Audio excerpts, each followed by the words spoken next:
Cristiano Ronaldo kembali mencuri perhatian saat Al Nassr meraih kemenangan atas Al Fateh dalam lanjutan Saudi Pro League.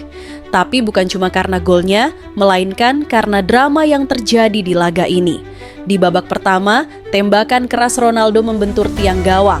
Lalu di awal babak kedua, Al Nassr mendapat penalti setelah handball pemain lawan. Ronaldo maju sebagai eksekutor, tapi tendangannya terlalu lemah dan berhasil ditepis kiper Amen Al-Bukhari. Itu jadi penalti gagal kedua Ronaldo secara beruntun dalam sepekan terakhir setelah sebelumnya gagal bersama Portugal. Namun seperti biasa, Ronaldo tak butuh waktu lama untuk bangkit.